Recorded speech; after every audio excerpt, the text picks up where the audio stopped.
Welcome to another edition of Tackle Shop Live. Tonight, Tom Mills. That's right, Tom Mills coming up right now.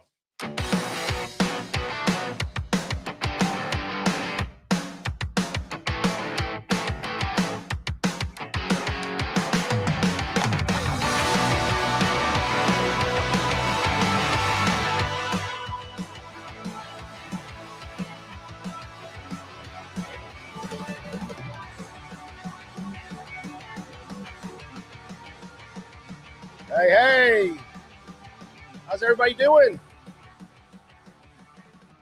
Keith Howard, how you doing, buddy? Mike Hayer, hey, man.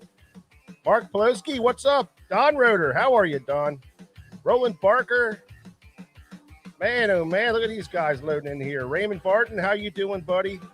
Hey, Mark, how you doing? Kevin Carpenter, what's up, Kevin? Man, we got a great show for you guys tonight. Jamie Johnson, how are you? Thanks for stopping in. Robert France, what's up, Robert?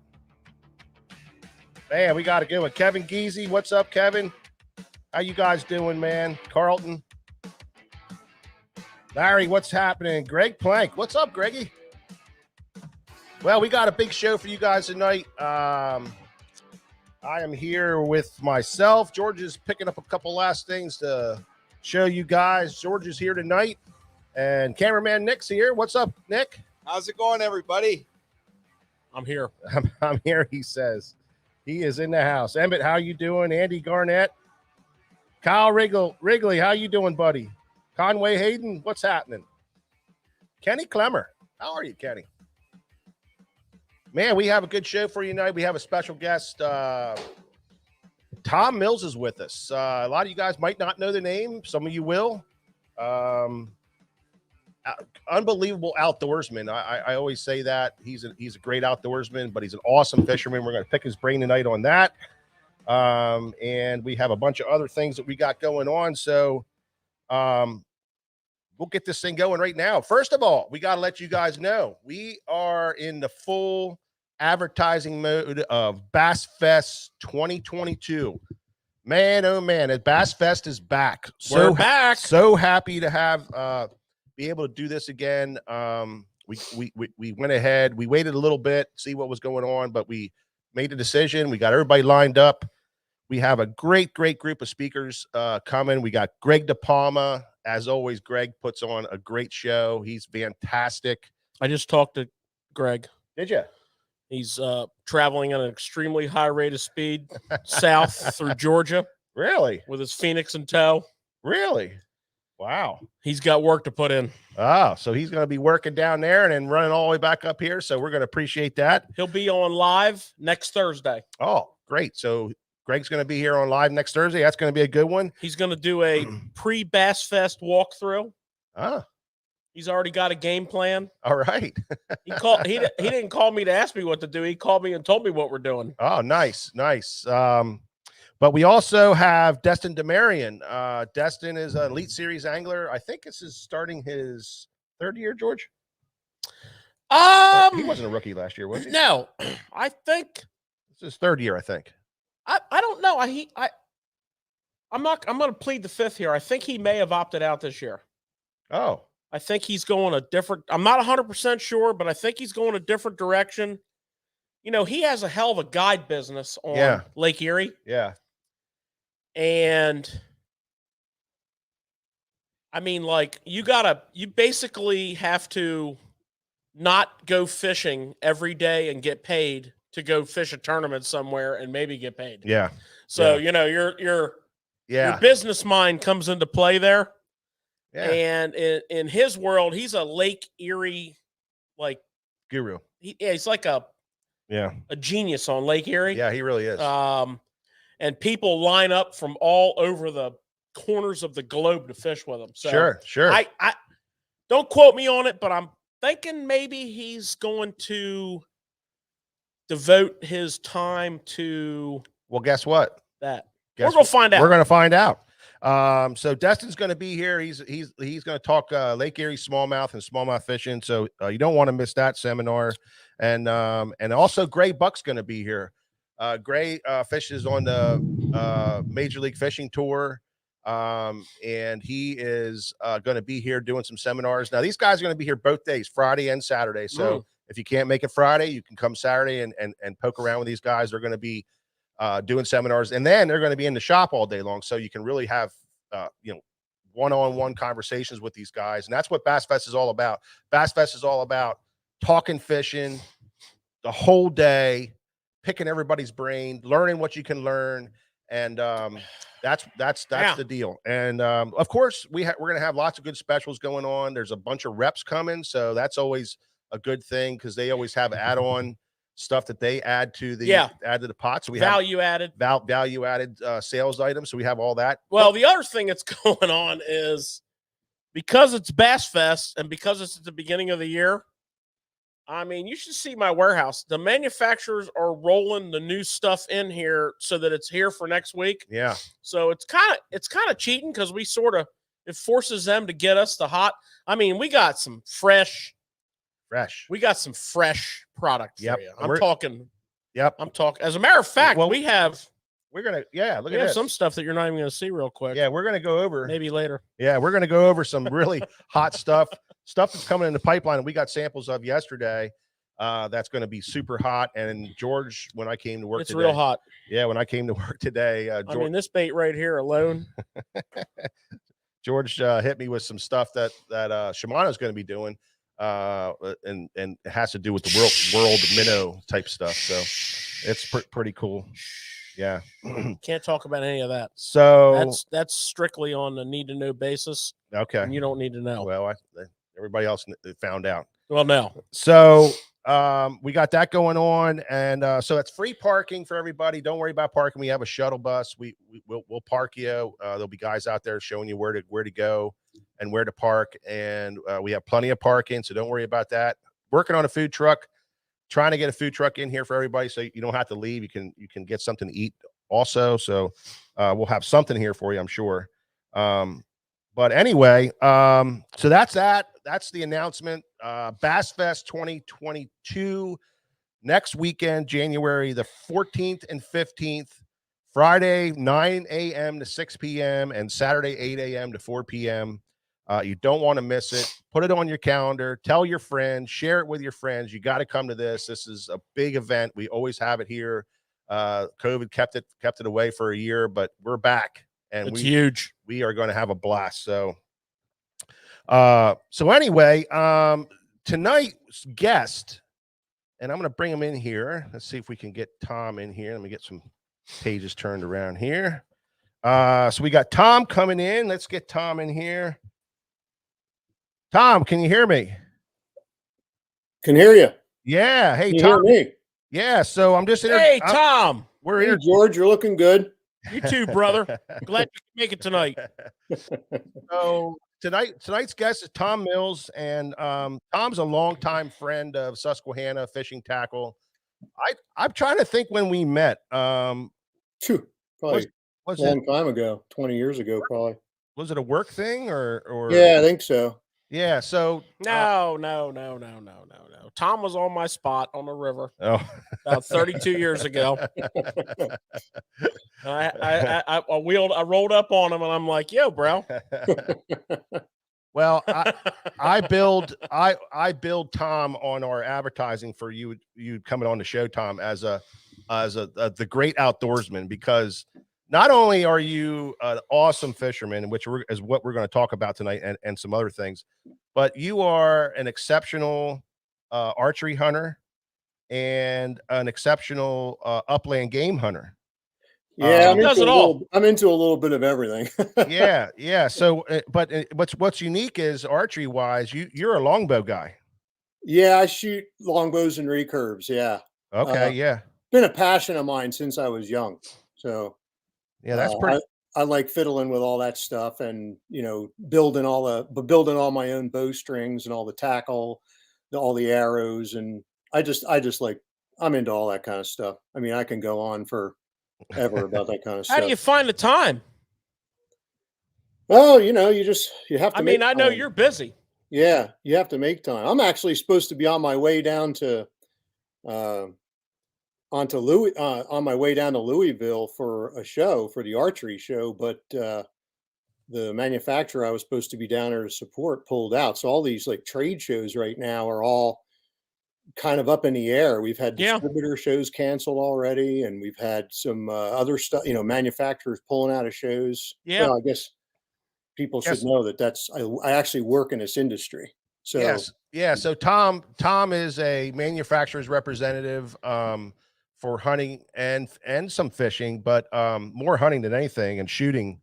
Mostly they call me a hook and bullet rep. Really, the guys in my company, we always laugh. We made a living selling deer pee and rubber worms. So right on. So I mean, I think that's how we really met. Tom, Tom came in, and at the time he was repping some of the products that we sold here in the shop. Oh, quite a few over the years. Quite a few products. The rep group that Tom works for, is huge. Yeah, it's a huge rep group. I mean, they're nationwide, and different lines are kind of like divided up in different. The way it works is, if you rep, brand A, you might rep like part of the country for that, and then another rep group gets another part, and so on and so forth. So a lot of times on some of these brands over the years, we fell in Tom's territory, and that's really how we got to know him well. Mm-hmm. But then also through our common interest in tournament fishing, river fishing, particularly, just generally catching giant smallmouth. I mean, Tom's a big time, big lakes guy, St. Lawrence River guy, Susquehanna River guy. And we just kind of got to know him over the years through business, but our passion, our main objective in life is to catch a 7-pound smallmouth. So that kind of overlapped, and we compare notes quite frequently. Yeah. Yeah. And sometimes we just, sometimes we run into each other out on the water too. Yeah.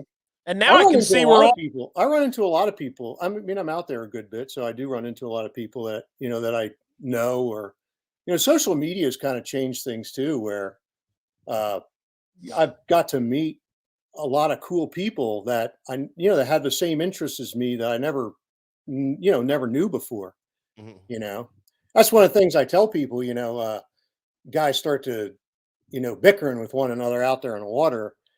And sometimes you got to remember, hey, let's be courteous to one another, because if you didn't know one another or in a different situation, you'd probably be best friends with that guy because he probably has the same interests as you. Absolutely. Absolutely. So that's a valid point, huh, Nick? That's a very valid point. Yeah. Well, the funny thing about fishing that you bring that up is it's funny how you make these friendships with fishing guys, and they last for so long. I mean, look at us. I mean, it's 20 plus some years that we've known each other. Yeah. And we have that common interest, and and it's funny, a lot of the people that we're good friends with are fishermen that we met fishing or on the water or had in our boat, or drew them in a tournament or whatever. You just make these long time friendships. So that's what I like about fishing, and I think that's pretty dang cool. But you do go ahead, Nick. Hey Tom, how you doing? It's Nick. Hey Nick. Cameraman Nick. Right. Hey, George said you guys have a common interest to go for a 7-pound smallmouth. What is your biggest smallmouth to date? I don't know exactly, but I've gotten a couple over like the 7-pound range in Lake Erie. Right in that. I used to go to Lake Erie. I had a good friend of mine that had a place up there, and we used to fish there for like a week every year, but he passed away a couple of years ago.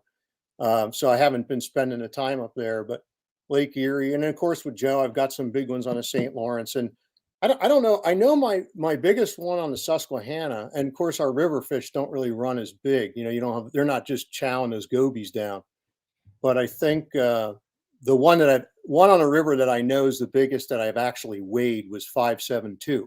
So wow. 6 pounds. Wow. That's a giant, man. Nice. That's an absolute I remember a couple of years ago in a pretty big tournament on the river. I mean, for those of you from out of the area on the Susquehanna River here, I mean, if we have a giant tournament, we might have, 35 boats in it, 40 boats in it, but there's a few that pop up from time to time that, are pushing that 100 boat limit. And I remember seeing Tom and his partner, Joe Raymond, weigh in.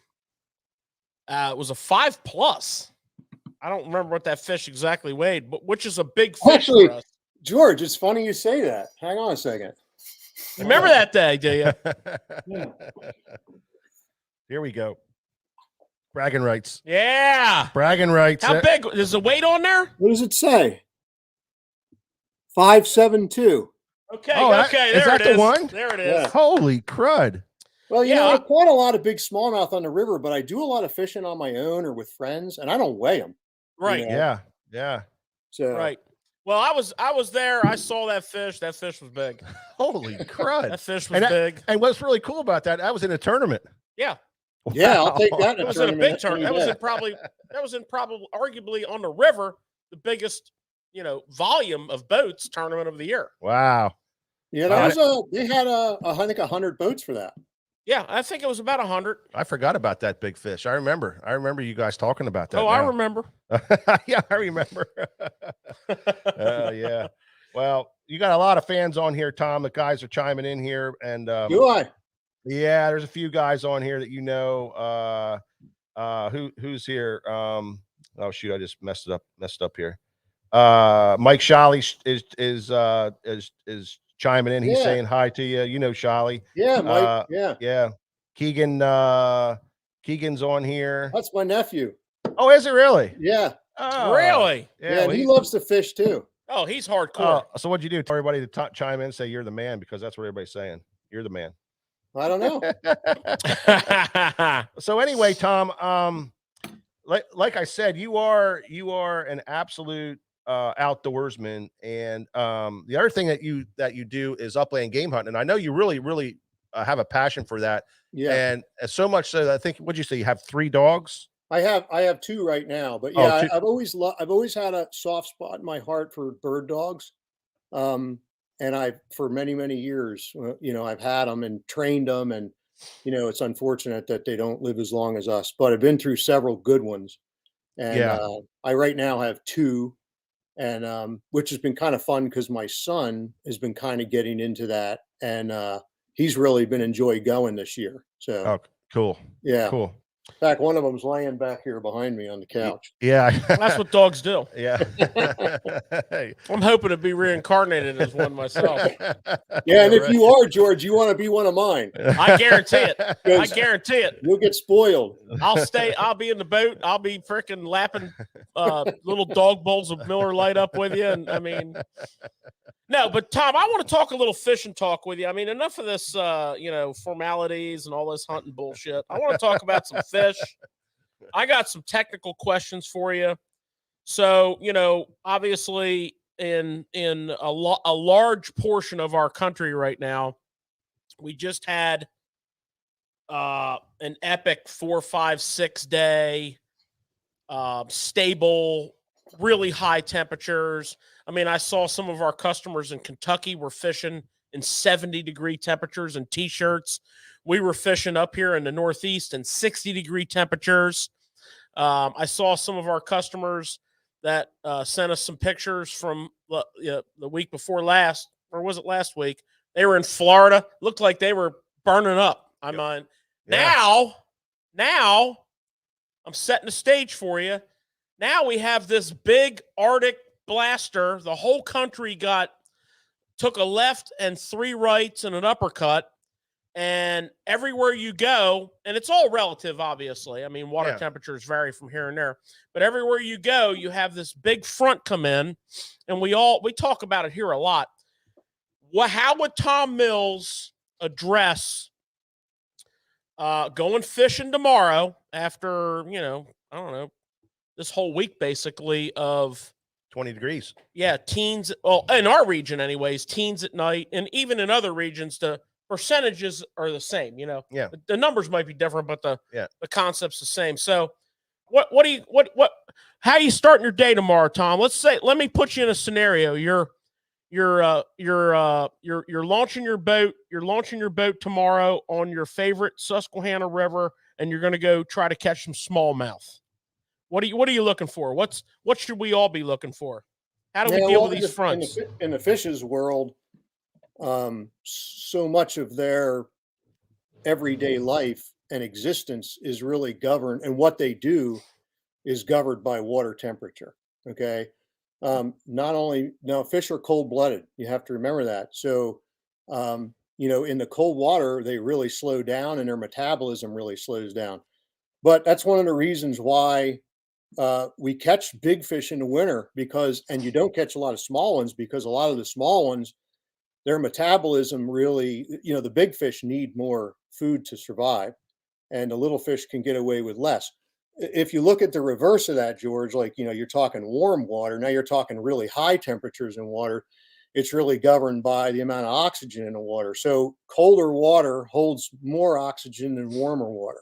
True. So, when the water warms, you'll see those fish will slide into the current because they need more water going over their gills to get that oxygen out of the water, because there's not as much there. Mm-hmm. But when it's cold like it is now, the oxygen's not a problem, but it's just the fact that they're cold-blooded and they're very sluggish. That's why you can land a 4+ pound smallmouth and they don't really fight that hard, right? Because they're sluggish, Mm-hmm. But when the water cools down, it's, everything slows down, and you have to slow down as a fisherman.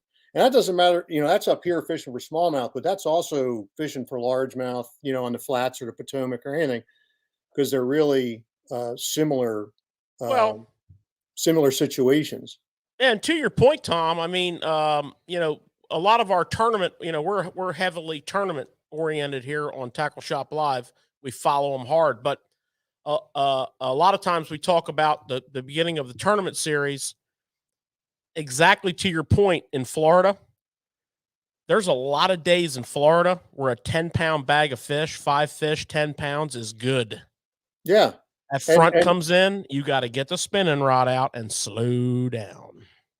Yeah, and honestly, the crazy thing about that is there's a 10-pound bag is good, but yet there's 5-pound fish swimming everywhere down there. Yeah, really.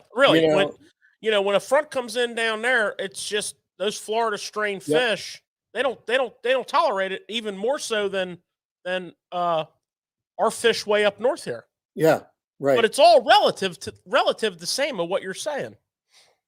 Right. How you gonna catch them, man? How you gonna catch them? Well, I can tell you flat out. I mean, it's going to be if I'm rigging tackle the night before, it's going to be old school stuff. It's going to be hair jig, tube, a Ned rig, which is not real old school, but something like that, and a jerk bait, and then depending on the first thing I got to do, that's what I'm going to rig up. But once I drop the boat in the water, and I look at the temperature gauge, that's when I know, okay, are the fish going to be, in slower water? Are they going to be on the current edges or whatever? And then, play it from there. Mm-hmm. So you don't need a big tackle box this time of year. Absolutely. Absolutely. Are you a big colors guy? I mean, do you have like a million colors that you carry, or are you more? I have a million colors that I probably carry in this boat. I'm actually on the boat right now, but yeah, we're gonna get to that too. The Black Widow. Yeah, I actually have a lot of colors that I have, but you don't. I'm not a big color guy, Mike. Yeah. I've always been, if you present it in the right spot at the right speed, they'll take it. They're predators, so they're looking for an easy meal. Oh, so yeah. I personally don't. I'm not saying that color doesn't play sometimes, because color matters depending on the fishery that you're fishing. Because one place you may be trying to replicate a certain type of bait fish, like a perch. Mm-hmm. That's a perch looks a lot different than an alewife. That looks a lot different than a shad. Or if you're talking about crayfish, like we have a lot of crayfish in the river, the crayfish go through different stages. And so based on the stages that they may be in is kind of the colors you go with. And you got to take into consideration for color really is your light conditions and your water clarity. Amen to that. I was hoping you were going to say that, because we preach at here. We preach at, clear water, sunny sky, clear water, cloudy sky, two completely different color choices, and dirty water, same situation, two completely different color choices. So I'm glad you brought that up, because that's something that we harken back to a lot. And to your point about, different areas having colors. It's interesting to me how when you travel around the country, there's like regional colors. Yeah. When you go down on the eastern shore and you get on the lower eastern shore and you get in those tidal rivers, black with a chartreuse tail is, unbelievable. Even on a buzzbait, black with a chartreuse tail, or a copper blade in a spinnerbait in tannic water. Mm-hmm. Those are just some regional type things that you learn as you travel around the country fishing. And then you can bring that home and you find out that the copper blade is great in dirty water, but the copper blade that you did so well on dirty water also works in clean water. So, you bring stuff back home from traveling Mm-hmm. that kind of acts differently in your own turf, so to speak. Oh, yeah. At least that's how I got exposed to copper blades. Oh, absolutely. Absolutely. But the color thing's pretty interesting about that. Guys get worked up about color, and a lot of times you can do it with a few colors, and just but the presentation and the knowledge of the water, that's some key stuff right there. So if take all the scenarios out, and when we talk about fishing, I like to do this, and Nick likes to throw this, and George likes to throw that. What's your go-to favorite technique overall, just to have your best fun time that you love to fish, and that's a technique that you love doing? What is that? I like throwing a jig. You're a jig man. Yeah. Yeah. You and George are right up. You guys are. There's nothing like very cracking similar. the rod back on a jig bite. Amen, brother. So they're versatile. You can throw them all over the place. You can fish them slow. You can fish them fast. You can swim them. You can go in a tournament with just a box of jigs, and right. do okay.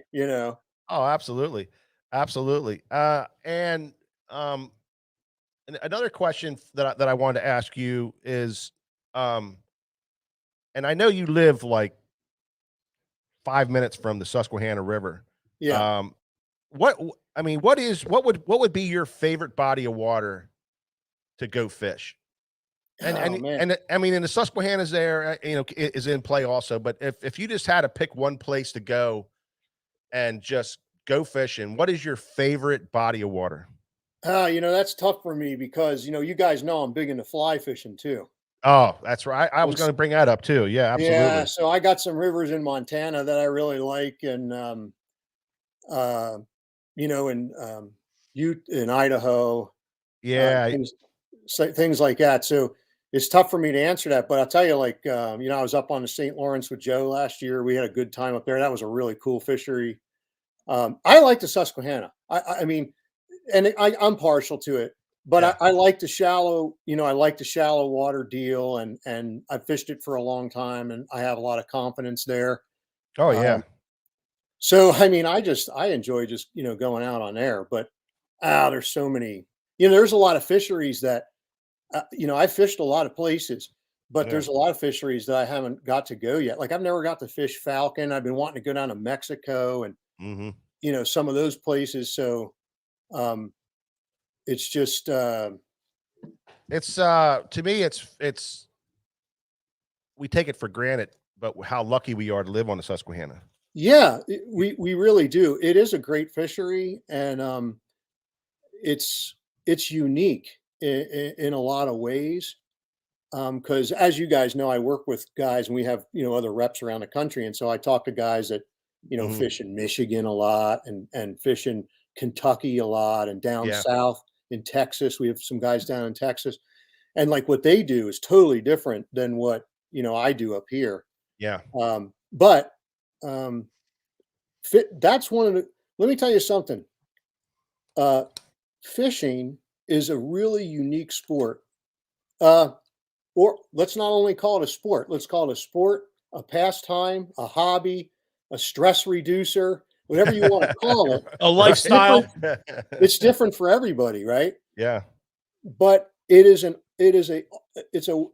just an incredible thing to do, because you can do it when you're 4 years old, or you can do it when you're 80 years old or 90 years old. Absolutely. And there's not a lot of things that are like that. Absolutely. So that's one of the things that makes it so great. And you can travel around, and you can visit different places, and you can do, like, I have a lot of things that I want to do yet, but Susquehanna, I would have to say, is where I like to, fish right now. And that would be for like conventional stuff, not my fly stuff. Yeah. Well, it's, you said about fly fishing. I've seen a lot of your pictures, of you out fly fishing in Utah with your, I guess you guys have Idaho, Montana. Oh, Montana. Yeah. But we'll drive down to Idaho, but we're actually fishing in Montana most of the time. Yeah. And that's something you do every year. I mean, you go out there and you spend a couple weeks out there. Yeah. And how long have you been doing that? A few years. It's kind of funny. A friend of mine that I fish back here with, he went several times, and I went a couple times, and then we started going together, and he liked it so much, he just bought a camp out there. So now it's a regular thing, you know, and it is a cool opportunity that, I don't take for granted. But we have just a blast. I mean, it's so much fun. Yeah. So, that's real fly fishing out there.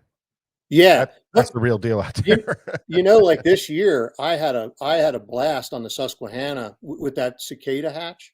Oh yeah. In fact, I was just looking on my boat dashboard. There's still a cicada fly stuck in the dashboard from when I was out. I had a couple fun days out there doing that. Oh, cool. Everybody loves to catch bass on top water. I mean, like, I love to throw a jig, like I was saying, George, but top water, I mean, you can't beat that either. So no, I like catching them always. I mean, but if you get pinned in a corner, I'm going jig also, because A, I can fish it year round. B, I can fish it, top to bottom. I can fish it all different ways, right? Yeah. So I mean, there's a reason they put a bucktail jig in the Army survival kit gear. You know what I mean? They don't put a Zara spook in there. So let's talk a little bit about the background in your picture there. What in the heck, man? You got a man cave there, bro. That is awesome. It's my garage, actually. Show us around a little bit there, man. Let's see what you got. Let's check it out. So that's your tackle back behind you.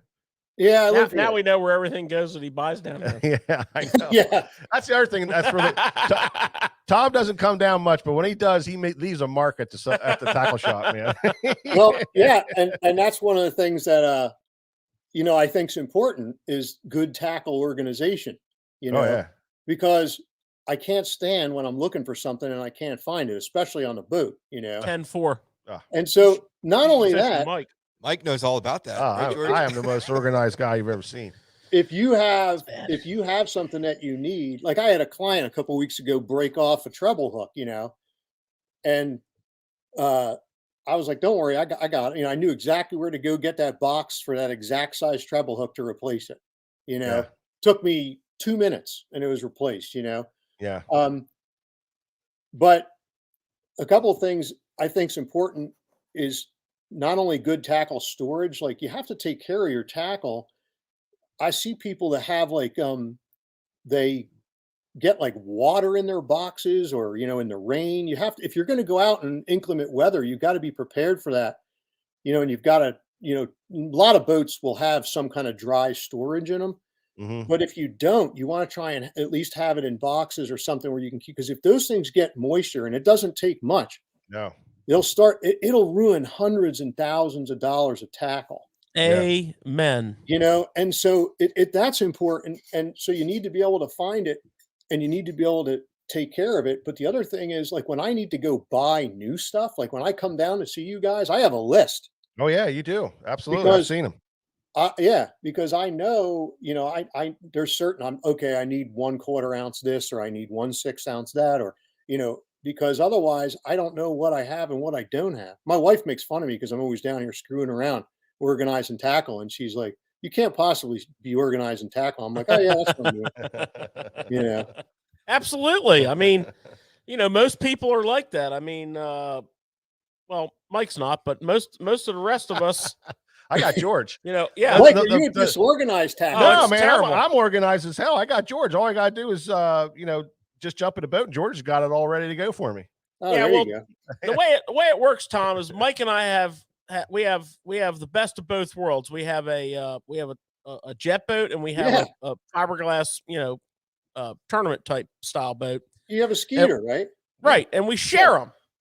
Right. Yeah. But the problem is I'm kind of following your path. I like to have my product organized. When I'm fishing, you know, every second of my day counts. I have to keep that lure in the water. So, you know, if I'm looking for such and such lure, I know exactly where it's at.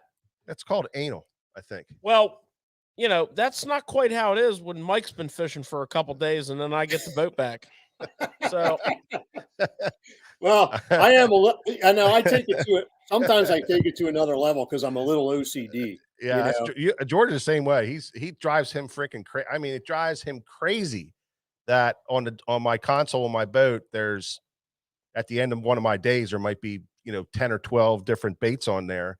Yeah. And if, God forbid, if I fish 2 days in a row, there might be 20 baits on there. He'll stop fishing and organize all that stuff and put it all away. Yeah, I can't have back in boxes, and I'm just up there swinging on fish, and he's just back there organizing stuff, and I'm like, bro. Well, I do it as I'm rigging, you know what I mean? Yeah, because you do. I'm looking for something, and it's not where it is supposed to be, which is causing me to waste time. Yeah, which is causing me to miss casts. I blame George for my laziness. I really do, because he just he has everything so organized. There's nothing for me to do. I go up there like I'm all gangbusters ready to do something, and I go to this box. It's all done.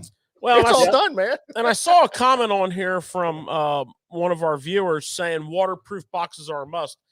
And you know, it's kind of a new thing, but not really. But it's kind of a new thing is these waterproof boxes. You know, you can go to, you know, here at the shop we have the Plano, we have the Flambeau, we have the Bass Mafia, and they all make a box that has an O-ring in the lid, and when you seal it down and snap it shut, they usually have 4 snaps on them. It squeezes that lid into that O-ring, so that you don't get that water in those boxes. Because to Tom's, what he's saying is, you know, if you have a box of chatterbaits and they're jackhammers, and you have a dozen jackhammers in there or 18 jackhammers in there. Yeah, it's like $200. Yeah, they're $15 a piece. Yeah. You know, now if they're wet and, you know, it's cold and nasty and you get home at the end of the day, and here's where the damage begins. You know, you fished late, you get home, your hatch is not a dry hatch, your boxes are wet, you're exhausted, and all you want to do is park the boat, plug in the batteries, and crash. Well, a week goes by before you know it, and all of your baits are becoming messed up. Hundreds and hundreds and hundreds of dollars of baits, which is bad enough. Yeah. But in this day and age, actually finding everything that you need or want can be an issue. So, you know, get the waterproof boxes if you don't have dry storage and use them. And take the time when you get home to put your hatches open. What I do when I back into my garage, I back my boat in. If it's been raining, I open up all my hatches. Well, I open up all my hatches, period. But I open up all my hatches. But if it's raining, I got a big pedestal fan that I put on the back deck of the boat. I tilt the fan down. I plug that sucker in on high, and I let it run for about 4 straight days. Oh, yeah. And everything gets dried out. All my boxes are dried out. All my no mildew in the summer. My collection of rods isn't all, hazed up on the logos and mold growing on eyes. That's damaging everything, including your boat. So get that fan set up in your garage. Get those boxes out, open them, just prop the lids open, turn that fan on high, and 3-4 days later, your stuff is solid. So this is like a Bassmasters, the man cave thing. Do you ever like take pictures through that and watch that? Watch one of the man cave videos. Let's do that. I'm going to see your man cave. Oh, really? Is that okay? Yeah, I got to disconnect my computer here. So George, I do the same thing, and actually, one of the things I did when I built this garage is see that thing right over my left shoulder here? Oh, yeah. That's a hot dog heater. It's a propane heater. Yeah. And I actually shut it off to do this. I mean, I don't run it all the time, but man, I can back this thing in here. And if it's cold out, if it's cold out, I don't do it in the summertime, but, and that thing blows, heat and keeps it circulating in here. So it dries. But I do the same thing. And even my boxes that are waterproof, even those get some condensation in them. So I'll even open those up and lay them out on the deck. Well, Tom, another trick about that, Tom, is when you're switching lures and you're fishing and you're switching spinner baits or crankbaits or whatever, when you cut one off, don't put it back in that box wet. Go ahead and lay it on the counter of the dashboard like Mike does, or hang it up, or stick it in the carpet on the side of the deck or whatever, but let it dry, because when you put that wet bait back in that box, especially a waterproof box, when you seal it down, that kind of like just steams that whole box inside, for lack of a better word. Yeah, I'll show you. I got a couple tips, actually. I don't know, guide tips, I guess I could show you. One thing I use a lot is waterproof ammo boxes. You can take, I'll show you some here in a second, but I use those a lot. And then, like, to what you're saying, George, on the front of my deck, in my cup holder, I have, do you ever see a thing a mechanic uses? It's like a stainless steel dish with a magnet in it on the bottom. They throw the bolts and stuff in there when they're disassembling something. I have one of those on my deck, and I throw it there. When I cut something off, I throw it in there. And then by the end of the day, it's pretty much dry. Yeah. I'll show it to you. And then when you get home, you take a minute and put it away. Oh, yeah. Well, Mike doesn't do that, but the point is, it's better off out and dry than put away and wet. So it's out. I leave them out, man. Dry them up. A little condensation on there. Keep them out there. Dry them up. Yeah. I know where everything is. But that is. I mean, all kidding aside, that is some serious business on the drying out of the tackle parts. How do you think the Susquehanna's doing, Tom? It's been fishing good this year. Yeah, I mean, what's your take on it overall? I just fished on Sunday, which was like the last warm day we had. That was and I really wasn't planning on going. And I went out, and it was so foggy. I tell you, that's one of the times that I really enjoy. Like, I don't get to fish a whole lot on my own, but I really do enjoy times. Like, I actually will sit in here and tinker with stuff, and I'll be like, I really need to try that. So I experiment with the way I rig baits. I experiment with different line. I experiment with rates of fall and how things, crawl on the bottom. And, what are you trying to imitate? You're trying to imitate a hellgrammite, trying to imitate a crayfish, whatever. But I rig things differently. But a lot of times I don't get a chance to give them a full try. But I do when I get a chance to go out by myself, which is what I did on Sunday. And man, I whacked them. That was a great day Sunday, man. That was unbelievable. And so I got to try some things, and I'll do that. I'll leave here and I'll say, I'm not going to fish anything, but I know I can go out there and catch them a certain way, but I want to learn how to catch them another way or try something different. Absolutely. And so that's how you learn. That's how you develop, and you want to develop your own style as a fisherman. I mean, what I do may not be what George does, may not be what Mike does, but you want to develop your own style and handle different conditions. When you get out there on the water, look at the clarity, look at the water temperature, look at the conditions, the light conditions, the sky condition. And all of us may have different ideas. And It doesn't matter. You don't, because some guy's on the boat with you and he's fishing something, that doesn't mean you have to fish it. Yeah. If you have your own style, you want to create your own style, you want to catch fish ways that you have the most confidence in. Yeah. And I think that's important. I think some people are always trying to imitate other people. Well, you don't need to do that. You can catch them the way that you like to catch them. I think that's important for people to do. Yeah. Yeah, well, Tom, one of the things that we've always talked about here at the store, going back to the early days, is pick a technique that you're weak in, or pick a rigging technique that you're weak in, and spend that whole season perfecting that technique. Mm-hmm. And by what I mean by that is, if you spend, and I'm just going to pull something out of the hat here. Let's say you're not comfortable, or you're not fundamentally sound in a buzz bait. Okay. Now today's day and age, you could take this to the nth degree. You could say Nico rigging, or you could say, some crazy rig, but let's just say that a buzz bait is your weakness. So, for this entire year, obviously not the winter months, if you're in Iceland, icy places like we are, but for this entire year, as an angler, challenge yourself to adapt and make a buzz bait work every day you go fishing. And the end result is you're going to have a lot of failures, but more importantly, you're going to learn multiple things that make a buzz bait work. And maybe you find out, hey, buzz bait's not the best thing during these conditions for numbers, but it's the best thing for big fish. And then next year, another thing, kind of like you're saying, you're sitting in your boat, you're rigging, you have a concept on rigging a bait. You want to, dial into a crawfish bite, or you want to dial into a hellgrammite bite, or you want to dial into some kind of a little minnow bite.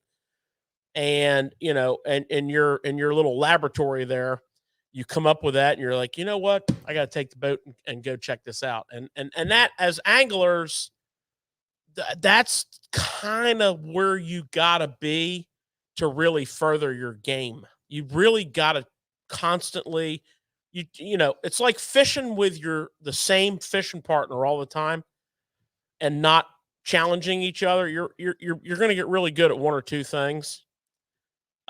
This way you're constantly pushing that envelope on becoming a better angler. No, I agree, George. And actually, I used to do that years ago. I can just tell you a quick story. Years, and this is like 30 years ago. I lived upstate, and I didn't know how to pitch a casting reel. Oh yeah. Okay, I could flip, but I couldn't pitch because, of course, that back then the reels weren't as good either. But I only had a canoe, and I would go to the river. Well, it was a river, but it was dammed up, so it was like a lake. And I would paddle that canoe around, and I would only bring one flipping stick and a box of jigs. That's all I let myself. And I would stand up in that canoe. Oh, geez. Pitch. You know what I mean? You're agile, bro. Yeah. And I'll tell you what, though, if you do that for a couple days straight and then a couple weeks straight, before you know it, you're good at it. Absolutely. And when you get really, really good at pitching, and let's say you're a right-hander and you're king of the world, learn how to pitch left-handed. Mm-hmm. Yeah. Because if you're fishing a multi-day event and you're, for example, punching mats and you're right-handed, I've been there. that elbow on that right hand, on that right arm, is not going to make 4 or 5 days of punching an 1.5 ounce weight, So, when you get real, real good right-handed, learn how to do it left-handed, or vice versa. And little things like that are the challenges that make us better fishermen. Well, I mean, it that's the point. It makes you a better fisherman. Now that you learn how to pitch, and if you really learn how to pitch well and really take the time to really learn how to pitch well and be able to skip your bait back into spots where nobody else is fishing, you're fishing fish that are unpressured, because most of the guys, I wouldn't say most of the guys, but there's a lot of people that just they can pitch, but they can't really get it back in there. And those guys that can, man, they're fishing for fish that are that aren't beat up, and you can catch them. You'll catch. I tell people, if you really take the time to learn, your catch rate's going to go up, and your size of your fish is going to go up, because you're presenting that bait a totally different way, and in places where nobody else is getting to. Yeah, everybody has a different skill level of angling. You know what I mean? Like we all are at different levels, and some people are better at some things, some people are better than others. But one thing I always do say, and as you know, I do guide on the river some, not too much, but I do some trips when I can. And I always say that regardless who you're fishing with, and I don't care if it's a young kid or an old man or whatever, Absolutely. or a woman, doesn't Yep. matter. There is something to be learned from every person that gets on your boat. Okay. Absolutely. And, Absolutely. I've learned, all kinds of, crazy things over the years just by, that's one of the cool things about doing that is you get to meet a lot of really neat people. Absolutely. So, Absolutely. Yeah, that's kind of my theory too. I'm a big believer in every day of fishing, which is usually a full long day. At the end of the day, I like to have one little nugget that I can say I either improved on or learned that day. It doesn't have to be like a revolutionary discovery. I mean, it can be something as little as a little tweak to a rigging technique, or a little improvement on a hook set technique, or anything. But I want to be able to get in a truck at the end of the day and drive home and say, man, I bettered this. And I think as fishermen, we all strive for that perfect day where we just did, something better. What you got, Nick? Oh, I just wanted to know. I know Mike had asked you to go around your man cave a little bit. Are you? And you're sitting in your boat right now, Tom. I'm actually right at the stern, Nick. You're right there.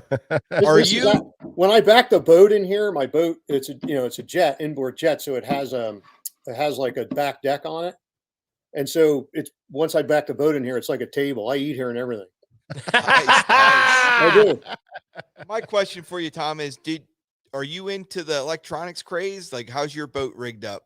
Yeah, I can show you that. I mean, I'm not, being on the Susquehanna a lot, I'm not an electronic expert, and if I want to know how deep it is, I can stick my rod in the water. But I do. The main thing I use, Nick, is I would like to upgrade what I have, but every time I want to upgrade, it seems like they're working on something better, so I hold off for something better, and I never end up upgrading.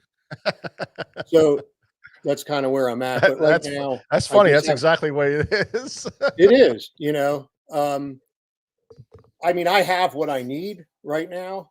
There's times where I'd like to have some better imaging and stuff, but I'm probably not a big electronics guy like you're saying, although I have fished several times off Joe's boat and friends of mine's boats in different places where I've used the live scope, I've used the live, all that different stuff. But I'm by no means an expert on it, Yeah, the Susquehanna River just, it just, it doesn't play as big, like, until you get to that little bit deeper water, And this time of year is probably you telling yourself that. Yeah, this time of year is when the play moves. No, I'm serious. I mean, up until this year, I had a little Eagle depth finder in my boat. It was a little 5-inch or 7-inch, I don't know what it was, black and white Eagle that I had for close to 15 years on that boat, and I needed temperature. That was a big thing for me. That's the biggest thing. Yeah. And in dirty water, I would use it just to find the ledges and find out where the drop off is. But, that's all this imaging stuff, is new to me on the Susquehanna River. And we're really trying to find a place for it to see exactly where it plays. I know the 360 that I've been messing with kind of helped a lot, in some of those deeper areas. You can find some stuff, but you just really never became really super excellent at it, because that's, you didn't stare at it all day long. You just didn't do it. Well, what's nice about that, Mike and Tom, you just said you don't have all kinds of the updated electronics, but you don't really need it always to catch fish either. So that's okay. No, that's the truth. But now that we upgraded this year, because everybody knows, Tom, me and George upgraded both of our boats this year. We were like you. We were always kind of like, oh shoot, next year's this coming. Let's just buy it next year, So finally this year we were like, well, it's all out now. We're just gonna get something. So we got the Garmin live imaging, and we got 360, and we absolutely love it, and it's great, and it works well, and it helped us out in a lot of tournament situations and a lot of fishing situations for us this year. And I'm not saying that's not helping us on the Susquehanna River, but it was just something we really didn't need. We didn't really need to know all that stuff at the time. And I didn't miss it. I didn't miss it when we were, it's like Tom says, you know how deep it is. You just put your rod in the water. Well, George looks like he disagrees a little bit. I'm just saying, the first thing I do in the morning when I launch a boat is I turn all the graphs on. Well, all of them, and then the last thing I do at the end of the day is I turn them. I know, off. and that's cool, and that's really cool. But that's just me. I'm an electronics guy. Yeah. And if I pick up, and I'll give you a prime example to your point on the shallow water. And this is a true statement as far as seeing fish and casting to fish in my last 3 days of fishing with 3 full days of fishing with live scope. Yeah. I saw 2 fish. Yeah. In 3 full days of fishing. Yeah. And we caught over 100 fish. But what the live scope does for me is it's like side imaging, down imaging, or 2D. You're constantly getting info. And a lot of it, like all other info, may not be important, but every so often you pick up, and it might be, a lot of times for me with electronics, it's bottom hardness. It might be a stronger return that indicates a harder bottom, or it might be this or that, whatever. But it's without that flow of information, you can't pick up that data. Yeah, no doubt. So is it necessary? No, but neither is gas for your outboard. You can run it on a trolling motor, right? Well, Tom, did you know, and Lisa Lake had said it here, George is sponsored by 3 different electric companies. Oh, yeah. Yeah. First national touring pro to pick up 3. I'm working on a 4th one right now. Yeah. Thinking of putting radar up on the boat. Yeah, I'm going to upgrade, but it's always a, just like you said, Mike, it's a constant, but I'm pretty happy with what I have too. Yeah. I mean, other than me getting 360 and maybe some kind of live imaging, I'm good with what I have. You're good. Yeah. No, absolutely. Well, my advice to the whole entire listening audience on chasing technology, put it in perspective. Okay. So there's always going to be a better version of Panoptics. There's always going to be a better version of Active Target, and so on and so forth. There's always going to be a better version of whatever. But that doesn't mean the version you're running is not really good, right? Yeah, that's my point. What I have is pretty good. It's a Helix 8. Right. So, like if you look at my Skeeter boat that I run, Mike and I run, we have a range of electronics on there that cover like the last 3 major generational changes in electronics. It doesn't mean that the older versions that we're using are not good. No. It just means that the newer versions are a little better. Yeah. So you got good and you got a little better. So what I'm trying to say is, don't feel like you have to chase the electronics advantage. Okay, and let me give you another example. Like Mike's talking about the old graph he had on his jet boat. Well, that old graph was actually a Lowrance, one of their old X series graphs. Now, it was a 2D unit. Now, I don't know how good it is, but I know one time I was drop shotting a lake in his boat, and I was in 35 feet of water, and I was looking at my sinker and the worm and the leader in between the till. So, I mean, it's not great, by today's standards, but if it can mark the leader between the sinker and the worm, it ain't bad. No. Right? So it's all perspective, guys. Like when you're chasing this, listen, pick out your graphs, make your purchases, and then rather than worrying about your buddy who just got version 2.3 and you only got version 2.1, no.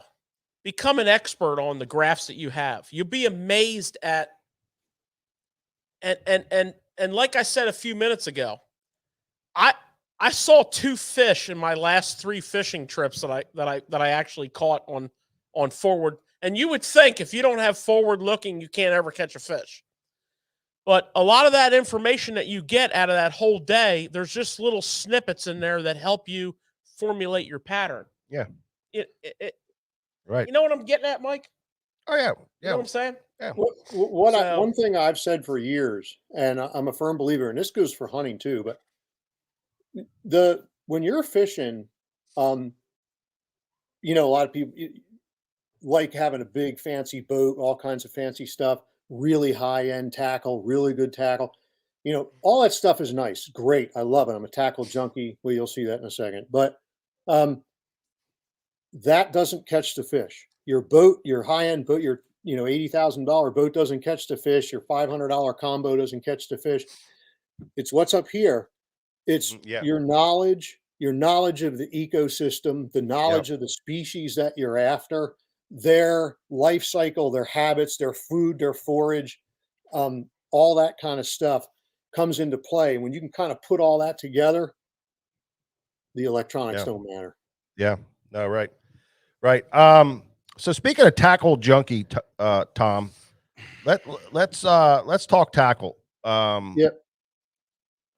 So I don't know if I asked you. I did ask you your favorite technique, but what's your favorite lures like right now? What's kind of like triggering you right now? What are you like really excited about? Anything special this time of year? Yeah, at this time of year, or just overall, what you think's going to be that you think you should have in your box? That kind of your go-to couple of things. Oh yeah. Are you talking on the river? You can talk about really anywhere, but yeah, river fishing I think is where we're kind of dialed in right now. Yeah. Well, for kind of like I mentioned a bunch of them earlier, but yep, yeah. The old school tube I think is starting to get overlooked. It's kind of like how nobody throws spinner baits anymore. Yeah. It's spinner bait's a great lure. The chatter baits, great lure. Jerk baits, and I love the tube, the Ned rig. I do enjoy drop shotting sometimes, depending on the situation. Mm-hmm. That's probably a lot of my favorites. I mean, I like to be pretty versatile, so I'm never afraid to try something different, Yeah. I think it's important to be versatile. I think that you want to learn different techniques, and that's all part of you, building your own style, kind of like what I was talking about. Yeah. Well, we went on our last show. We talked about the new year, because it was our New Year's show, and we were talking about what are we going to do for 2022? So we came up with a couple things that we want to build on, like something to get better at. And we all picked something to try to get better at. And oh yeah, I think that's, part of that problem that, you have these couple of baits that you always want to throw, but as long as you keep throwing them, you're never going to really figure out anything else. So yeah, I'll use crankbaits a decent amount, too. That's my weakness. It depends also, like if I'm fishing or if I actually have clients out on the water, because that's really two different things. As a guide, you really need to the first time that you're on the water with your clients, you have to kind of identify what are their strengths and weaknesses. and you have to cater what tackle you have them throw or what you rig for them based on that, and I think that's part of being a good guide. Being a guide, there's a lot more than just catching fish. Amen. If it's not like, okay, let's go out and I'm going to stand on the front of the boat and show you I know how to catch fish. They know I know how to catch fish. That's why they're there. How are you going to, what is your I even ask people, do you have a favorite way you like to catch them? Some guys are experienced and they're like, oh yeah, can we catch them on a jerk bait, or can we throw spinner baits, or can we throw top water? And I'll cater to whatever they like, but it's all part of trying to identify what people are good at and not so good at. They might need work on. So yeah. Well, for everybody tuning in, this is Tackle Shop Live, and we are here with Tom Mills. Tom is he is a local guide, but just an outdoorsman extraordinaire, does it all. And so that's who we're talking with right now. And we've been talking about fishing and all the different things. So we appreciate everybody tuning in. And William Clute, you are beating us up to come up there, and maybe that would be a trip, Tom. Me, you, and George go up to see Bill and Joe and have a smackdown up there, tournament, which would be, so much fun. I enjoyed visiting with Will when I was up there. It was pretty cool. Oh yeah, for sure. Well, Will, every time we're on live and we start talking about fishing smallies on 1,000 Islands, Will clues in and he's like, I keep inviting you guys up. You never show up. We really appreciate it. We're going to make it happen. We're going to make it happen, Will. We're going to definitely make it happen. And we're going to come up there, and maybe what we'll do is drag Tom up, and we'll have a good time. My biggest thing is, I have a tremendous amount of respect for guides. I see how hard they work. I know how hard it is to be a good guide, and I know William Clute is a full-time guide. If I go up there fun fishing, I'm costing the man money, because I got news for you there, Will. I ain't paying. You keep inviting me up. I'm gonna be like, boatless bank trash, man. I'm gonna be on your boat and riding for free. Well, maybe Will's saying about a tournament. I think a tournament would be fun. How many tournaments are you gonna get us into? So far, we got to fish the whole freaking Ike team. Yeah. On the Delaware River, for God's sake. I know. That's right. I think they dug the Delaware River. I want to take it to them. Now you got us going up to fish the reservation. I know. With, Will Clute. I'm going to fish with Will. Hello, you guys reservation. You guys can fish with Joe. I'm fishing with Will because Will puts us on the big boys. I'm with you, Will. Oh, my. Me and you against the rest of the guys. We can do it. $100,000 death match. All right. So unplug that computer a little bit, Tom, and just show us your man. I think it's so cool, that man cave you have. It's just awesome. And I want to show people the organization. It's actually just my garage, but it's a man cave. You gotta go with the man cave thing. I don't know how this is gonna work. Because I can't see what you're seeing. You're all right. Just show around. You're good. We can see everything. This is my little guy Blitz right here. There's Blitz. Yeah. Blitz looks like he's blitzed. Yeah. So you got your tackle all organized there on the wall. You got. Yeah. See, I can't see what you guys are seeing, but these are like. That's perfect right there. Yeah, it's good height. This is just some of my soft baits. I have them in the boat, but this is like where I restock from. Yeah. And then keep going around there. Over here is like my fly tying desk right here, where I make the magic happen. That's where the magic happens, right there. Yep. Actually, I like that setup right there. You can see a little size 18 I was working on right there. Good gosh. Lord. Yeah. Man, my eyes would blow right out of my head trying to tie that thing. Yeah, that's why you got to use these little magnifying glasses. Oh, jeez. Golly bum. Hey, what do you tie your hair jigs there too? Yeah. Yeah. Mm-hmm. So, so then right here, this is just some hard bait, just restocking in line. Yeah. Respool here. This is where I respool, and then some terminal tackle right here, like hooks, jig heads. Yeah. It's just where I restock from, and then Yeah.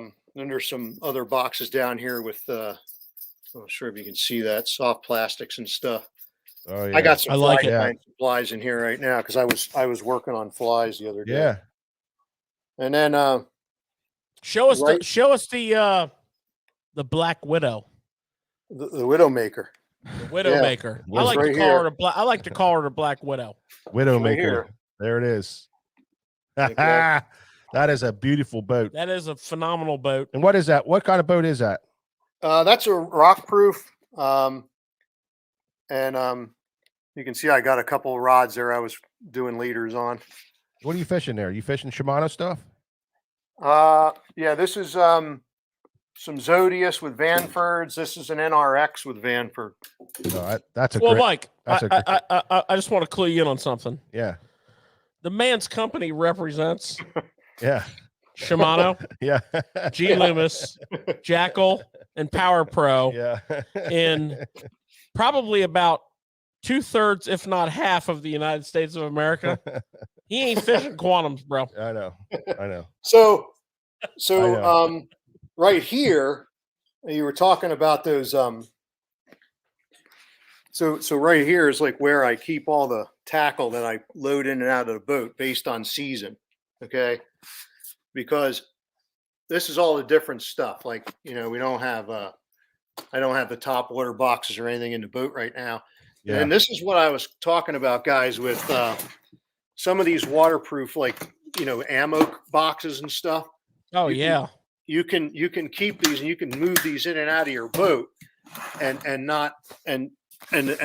they keep stuff pretty dry. Yeah. Well, if they Yeah. got to keep ammo dry. Oh wow, Yeah. that's awesome. Yeah, so that stuff just goes In and out. see that from there Yeah. right into like my tackle hatch, which is right Yeah. in here. Oh yeah. Okay. Ain't that sexy? Oh, that is sexy right there. Yeah. Look at that. Boy, you'd have a ball taking that son of a Oh, bitch my apart, God. wouldn't you? Okay, so See that- so here, remember you were talking about, George, here's the magnetic tray. Yeah. Yeah. Okay, that I keep in this cup holder. So I just, when you cut a bait off, you just throw it in there and it's not going to blow out And it Yeah. dries off. and it dries off. So then once I get back, I can just put them back in the Let me ask you something, Tom. Did you catch Yeah. anything on that jerkbait? What good is having a 3,700 size box full of 110 megabass if they're all rusted up? Exactly. I mean, take a hot minute here and dry Yeah. some stuff off. Well, Yeah. and you have so much money invested in this tackle and stuff, it gets to be crazy. And even if it's not raining, you cut a bait off and throw it in the box and get another one out. I mean, Are you running? no good. Are No you, good. are you running spot lock on that boat? Oh yeah. Yeah. Yeah. Couldn't live That's- without that. That was a game changer. Oh, so yeah, I don't know if you ever see my boat. A lot of people see my boat, but there's my recessed trolling motor and my Talon controller right here. Yep. Okay. And then I also have, there's my Helix right there, Nick. Ah. I don't know if Nick can see, but Yeah, he could see it. Oh yeah. okay. That's how I have it. I have it mounted on a balls out mount right to and it's a really nice sturdy mount. I'm pretty happy with that thing. That's nice. Yeah. I like That's- that. That's an Ultrex, and you always have to, as a guide, keep a spare Ultrex. Yep. Oh, absolutely. Yep. Okay. And then And a spare Fortrex for low water. in here, let's see here. This is kind of something unique that I did here. I'll keep these are more ammo boxes. So I'm not sure if you guys can see this, Yeah. Yeah, they're in a that's tray. That's good. but what I do is so I may have some tubes and bags, let's say, Yeah. okay, but then I also have and this is for depending on different weather conditions, I'll have a 1/4 ounce or 3/16 ounce, whatever I'm going to use a lot. And the boxes I use, those are 50 caliber. and they have dividers in them. I'm not sure. If you can Oh see- yeah, Oh, yeah, yeah. yeah, yeah, So yeah. all I do is I can the night before I can pre-rig them, and I just drop them in the hole. See? Yeah. And so, especially when I have clients on board, I just know, okay, if it's going to be not too windy, or if it's going to be really windy, maybe I rig up 1/4 ounce. But I can, and then I have another one that I'll use for TRDs. Same deal. And then you can just have a TRD and you just pull it out of the hole and it's ready to roll. Nice. That's So- nice. Mike, is your head spinning right now? I love it. I can't even talk anymore. I'm drooling. I love it. I don't even know what to say, man. Tom, And then I'm really impressed with that. I really am impressed. I like that. I was going to say that too, You know- George. Impressive. And Yeah, so, I like that. You know what? That's so- smart. but all this stuff is all waterproof too. So Yeah. none of the moisture gets in there. Yeah. This is just, these here are just rod lockers here. These are just in the boot where I Oh, have that's some nice. rods. Oh, that's nice. Right in the floor there. That's Yeah. yeah. I keep wow. all spinning on this side and all conventional rods on that side. Yeah. And I then, like the recessed trolling motor pedal. oh yeah. I share my jet boat with the only person who's left in the United States of America who objects to a recessed trolling motor pedal. Would that guy happen to be standing next to you? Yeah. So we don't have one of those. We stand. I like 'em. I look like Karate Kid when I I'm like up to move front 'em around. fishing all day long. You don't like that, Mike? Well, when I'm Karate not, Kid. well, that comes from my guiding days. When I was guiding, I would, a lot of times I'd bring somebody up front with me, to kind of coach them along, and I was able to move the trolling motor pedal, over one side. Oh or yeah, the I get it. Yeah. or the other, so that I could like stand over their shoulder and run the boat. And I just got used to it. And I use, like, I've used them already, recessed ones, and it's weird for me to stand on them, and it just feels funny. That's Yeah, all. I get it. The other thing is I have that Talon controller on the front. I also have one on my dash right here. See it? Yeah. And so that's pretty handy.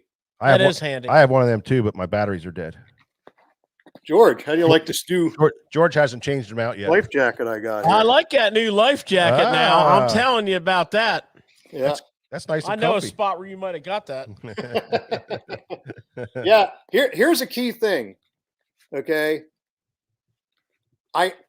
When we were working on this, like trying to keep stuff out of the way. There's actually more ammo boxes over there. See them Oh yeah, I see underneath 'em. the deck. Yeah. But this is key too. It used to drive me crazy having nets in the boot. This net it stores underneath here. I have a slot that I stick it in, and it stores all the way out of the way, so you can't Look at step that. That's pretty. on it. That's Okay. awesome.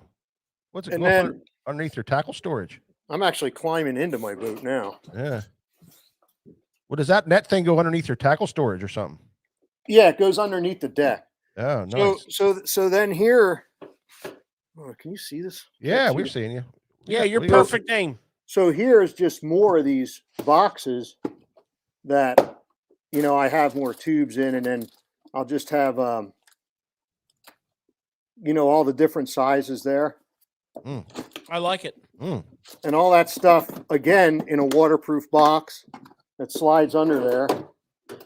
Wow. And then, for example, this hatch here has kind of got some more tackle in it too. Can you guys see that? Yep. Yeah. Yep. You're good. And this is just, I got some clothing in here, but this is another like waterproof box. Not sure if you can see it. That's a great box. We're And this- big. We're big on the Bass Mafia box. This has yeah. more All your heads different and stuff. weights and colors, jig heads and stuff. That's You the see that? best. That's the best jig head box that I've ever owned or used or touched in my life. This one? Yep. Yeah. Yep, that's Yeah. exactly Well, what this I has run got all one my of those jig heads rubber in. O-rings. that Yeah, goes oh around, yeah. Yep. So again, and look, none of that's rusted. That's really key because it's so easy to ruin. Again. Yeah. Oh, jig heads! You can destroy 1,000 jig heads in a box like that. Yeah, so that's just some of my. I don't know if people even want to see that, but that's some of my little tweaks that I do. That as far as tackle organization. Oh, we love seeing that kind of Yeah, stuff. Love it. Tom, you were asking if everybody wants to see it. Right now, everybody's asking themselves, do Can they pay you to do that to their boat? Nope. You wouldn't be able to afford it. No, that's awesome, man. That's the kind of stuff we like to see, man, because it gives everybody Well, maybe ideas. you'll give somebody some ideas, you know? Yeah, ideas. That's what it's all about. It's about the ideas. I know for a fact that you know that sparked my interest in a couple of things, especially those waterproof boxes. Absolutely. I like that. I really like I know that. a guy you guys can buy them from. Are you freaking kidding me? No, I'm serious. You're gonna stop throwing your shit all over the floor. Well, I can just throw it in that box then. I can throw it right in the box then. Oh, cool. Yeah. Yeah. So, I mean, that's, you kind of, sometimes I come up with ideas that aren't very good. Like I just had this thing where I was putting some of my Ned rig baits, I had a bunch of them and I needed to organize them. And I did something with the jig heads and it really didn't work out good. I just ended up redoing it all last weekend. So, oh yeah, that Bass Mafia, that Bass Mafia box is the deep version, and that is what I do to mine now, Tom. When I lay mine out, I have the same exact setup.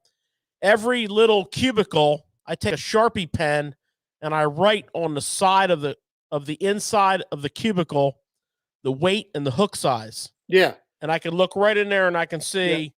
1/8 ounce 2.0, 1/8 ounce 3.0, on and on and on and on. I have my wacky jig heads in there. I have my swim bait jig heads in there, ball heads, tube heads, Ned heads, every head. One box. Cameraman Nick Fish was last week, and he was in the box looking around for jig heads quite often. And I mean, it was just right there at your fingertips. Yeah. Thanks for that, George.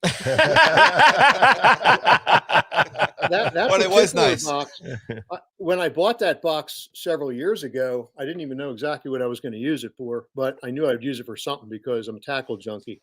But one of the things about it was kind of heavy, you know what I mean? But it is. But that's what makes it sturdy. And when you have all that lead in there, if you have just a regular plastic box, they kind of get contorted and stuff. That thing actually is rigid enough that it holds its spot on. Yeah. Spot on. If you take a Plano 3700 deep and put all your dividers in and load it up like he showed that jig head box, by halfway through the season, every divider, both horizontally and vertically, will be bowed and warped. Yeah. Yeah. Jig heads will be migrating from one slot to another in a rough boat because ride. when you hit and the corners hit bust waves. Out. Oh God. The corners bust out all the time. Yeah, when you hit waves too, they shake and they all migrate inside. Yeah, and that Bass Mafia box, which may not be necessary for crankbaits or hard baits, but for, I bet you his Bass, and we just took a little picture of his. I'll bet you that Bass Mafia deep, that's the deep. I'll bet you that box probably weighs, 8-9 pounds just with all the lead that's in it. And when you put that kind of weight in a box that's not built for that, yeah. Because when you come in the shop here or when you order one of those Bass Mafia boxes from us, the red ones, not the white ones, not the clear ones, the red ones, they're heavy in their own right.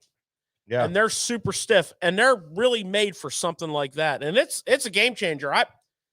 I'll tell you what, Tom, in our jet boat, we let that box sit on the floor out in the weather. If it's raining, it doesn't matter. That O-ring, no water gets inside there. And Flambeau makes a product that's basically like a rust-proofing strip of plastic. Yeah, like that inhibitor. A rust inhibitor. Yeah, exactly. Yeah. So I just take a pack of those and snap 2 or 3 off the pack and throw them in the box. It helps out a lot. Zero rust ever. Helps out a lot. So Tom, next week is our Bass Fest coming up. And I want to announce that to everybody right now. Again, for the guys that just tuned in, Bass Fest is on for 2022. We have a great lineup of guys. I'm going to try to see if I can put these up here real quick. We've got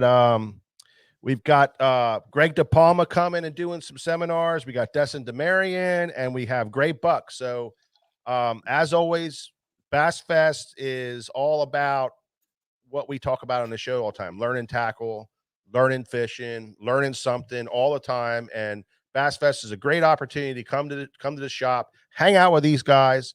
Plus, you can hang out with all the different reps that are walking around in here and pick their brains. And you can pick, everybody's brains. There's all kinds of fishing guys going to be here. A lot of the guides show up and they hang out.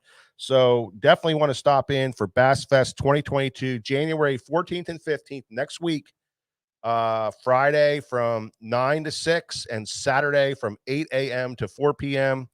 We got a big tent we're setting up for the seminars, all heated.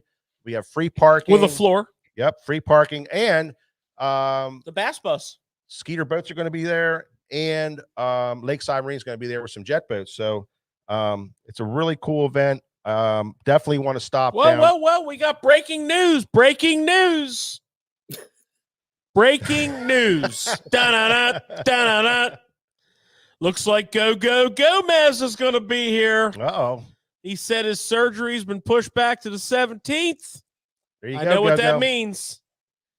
Oh, Gomez will be in the house next week. Yeah, so you'll be able to see Go. Hell to the yeah. That would be great. So also just want to say hi to Go Gomez, who's stopping by, and Michael McCabe, Jennifer Davis. How you doing? Charlie Enoch stopping in there. Tom, is he? Charlie, he just texted me earlier tonight. He said he wasn't sure if he was going to be able to get the show because he was up at camp. Oh yeah. George DeFran is checking in. I know you and George. Oh yeah, George are a good buddies. man. Yeah. Yep. Mark Snyder's here tonight. Yeah. Mike Kiermeyer, Henry Churchill, Elliot Davis. How you everybody doing? Thanks so much, everybody, for stopping by tonight on Tackle Shop Live. And now we're going to get into a couple things, Tom. And I'd like you to hang out with us. Is that all right? Can you hang out a little bit tonight? Yeah, I'll hang out. Yeah. Because we're going to go over some stuff. Yeah, we just got a little bit. And I want you to tie up here. I want your comments on some of this stuff. Your input? Hold on, I want to make a comment. Yeah. Okay? First of all, because I'll forget to do this. Okay. Yeah, I don't mind hanging out with you guys. And number one, I appreciate you having me on. I thank you for that. Oh yeah. Number two is a lot of people probably have been to your shop and have been there and stuff. But in all honesty, good tackle shops are hard to find. So, I've been into many tackle shops where they don't even know how to spool line on reels properly. And having a place like Susquehanna Fishing Tackle to go and get stuff done properly and get good advice is really, a breath of fresh air. So thank you guys for that. Thank you. Yep. Thank you very much, Tom. We appreciate that. That's what it's all about, brother. We do, Tom. Thank you very much. And I love seeing those walls that you filled up from. So, from George, show us some. Yeah, that's your retirement plan, George. That's your retirement plan there. Right. Well, George, show us some of the new stuff. That we got in this week. Well, the name of the show's Tackle Shop Live, and the first two words are tackle shop. Yeah. And I'm a tackle guy, so I got a couple things I want to bust loose here. First of all, to Tom mentioning how he likes to jig fish so much, and so do I. And I'm always looking for the next thing in jig fishing. And we are big, giant supporters of the Missile Bait Company, and they absolutely got my attention. Nick, can you bring the camera in on this one? They absolutely got my attention this year when I was out at the ICAST show, and they were showing me and they were pretty humble about it too, but they were showing me their swim jig. It's called Ike's Mini Swim Jig. So for those of you who are familiar with Ike's Mini Flip Jig, very, very similar setup, only tailored to swim jig fishing. So we have a more of a swim jig styled head. It's going to cut through grass. It's going to roll over wood and rock. The way they built this head's going to hit and it's going to pivot up. Which is really important when you're swim jig fishing on rock and wood. Right up your alley, Tom. Mm-hmm. I like a swim jig. The other thing I like about this jig, and if you look at a ton, and we carry a huge assortment of swim jigs here. A lot of swim jigs have 5/0 hooks in them, big gaffs, which are great when you're fishing for big largemouth. But when you're in a finesse situation, or if you're in a smallmouth situation, the swim jig is critical, but you need a smaller hook. Well, that helps out with the smaller trailers too, the finesse. And also trailers. lighter line. Yep. When you're trying to finesse swim jig, you know. So they have a 3/0 hook. Now, when I say lighter, I mean it's a 3/0 hook. This hook is still, I'm trying to flex it. This hook has still got the ability to handle big fish on, good, like we've talked about many times on our show, Mike. Yeah. 15-pound fluorocarbon. Yeah. Medium heavy rod. Yeah. Right? Yeah. Now I have that teamed up with the new mini D chunk. So that thing fits. Look how perfect that thing fits on there. Well, it was made for it. That's unreal. It's not an accident. Yeah. You're not looking at an accident. Don't be surprised. That's nothing perfect. to see here. That is absolutely perfect. That chunk was made for the mini D flip jig and the mini swim jig. And of course, we've gone over this chunk before. Of course, here's your chunk, the mini D chunk. D as in D bomb. So as in, damn, that's nice. Damn. So I was really excited to highlight the mini swim jig from Missile, Ike's mini swim jig. Beautiful. Look at this color. I know. This color right here. What is that? This color is called bombshell. I mean, this thing's got like violet and chartreuse, and then I matched it up, of course, with the bombshell chunk. They have another skirt color called Shad Flash, which I'm personally going to take to the Susquehanna River. Yeah. And hurt some feelings with. Annihilate them. With a Shad Flash. This is a Shad Flash chunk. Me and old Shad Flash. Did you get any of those last time you were down, Tom? Did you see any of those last time you were down here? No, but you know what? I mean, how new is that? I was just actually thinking that's something that I don't have, and there's not much I don't have. It's new, bro. I'm like I just hung them up like Tuesday. Oh, okay. That's why I don't have it yet. Yeah. Well, you will. Yeah. So the other items from Missile that are not necessarily brand new, but they're pretty new, but we have finally got them in the store. We do the best we can, but we might lag a little bit on a few things. The Crawfather trailer, which is phenomenal. You can put that on a swim jig. You can flip it. And the Missile quiver worm in the 6.5-inch version. Yep. Phenomenal Nico rig worm, shaky head worm, Carolina rig worm, etc., etc., etc. So we're a little Missile heavy tonight. Yep. And I apologize for that, but you know what? I really don't. Because we love Missile baits here. Now, let me tell you something about Missile. So John Cruz owns, operates, and designs the baits for Missile. What is that? Nothing. You're good. Okay, good. So John Cruz, obviously a very successful Elite Series competitor from day one. And his sales manager, national sales manager, is a guy by the name of Byron Childress, who's also a hell of a stick. These freaking guys are sending me pictures. They're not getting my orders put in because they're taking off and going fishing. We got to figure out where this place is. WTF, people. I mean, they're catching giants. 37 pounds, 0.04 ounces. That's 5. Yesterday. Oh, wow. That's a big bag, yeah. Yeah. Well, I mean, they did that last week, too. And guess what they do, Tom, when they get back? They send me a freaking email.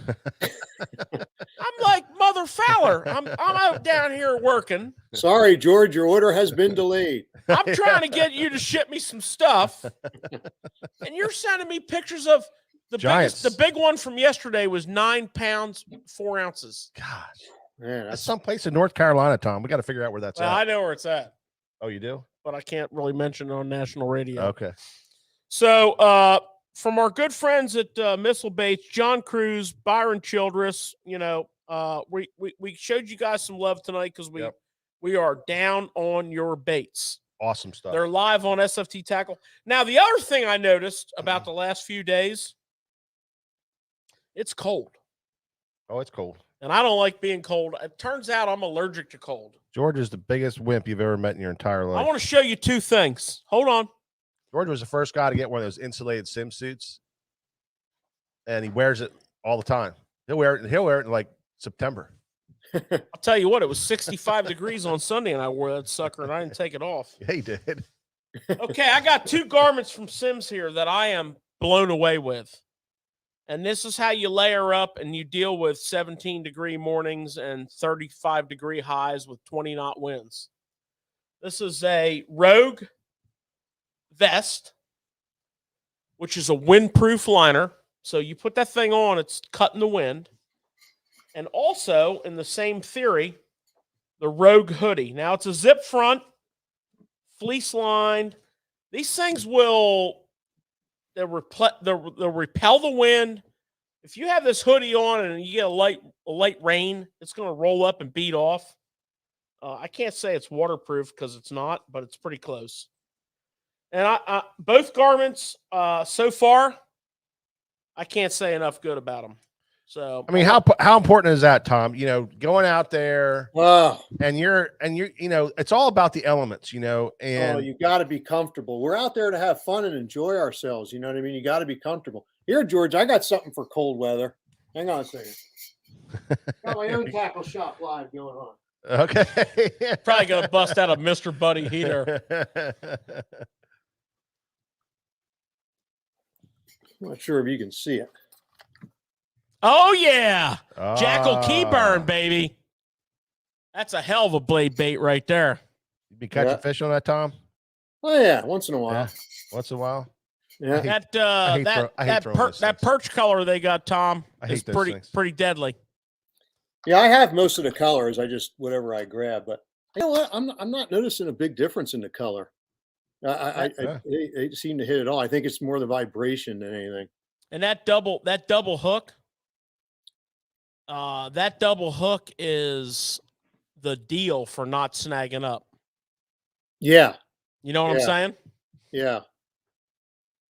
But absolutely. so what's that? I have more toys. Yeah, show us that sneaky thing there. Well, you know, I was talking about the Sims stuff because I don't like being cold. Yeah. And shout out to Sims, you know, their insulated Challenger rain suit. Yeah. NASA doesn't even have stuff like that. Yeah. Well, that's the bomb. You know, it allows you to fish the whole day. It really does. The Rogue vest, the Rogue hoodie, their wool gloves, their trout lids. It's all great. But we got some friends in California. Yeah. We have friends in California, and they had to deal with COVID. And COVID kicked their ass a little bit. So Matt Newman from iRod, I know you're watching because you're a huge Tackle Shop Live fan, but we love you guys. Yeah. We got loaded up with iRod. We are stacked and jacked with iRod. We got the new Genesis 3 Series casting rods. Pretty much every model they make. We got, now they still call their spinning rods Genesis too. I don't know why. They're crazy on their names. But here's the beauty of this. So iRod builds a great, lightweight, sensitive, strong, nice tapers, everything from specific actions, finesse to, I mean, they make mega swim bait rods you can throw a tennis shoe on. Everything in between, $149.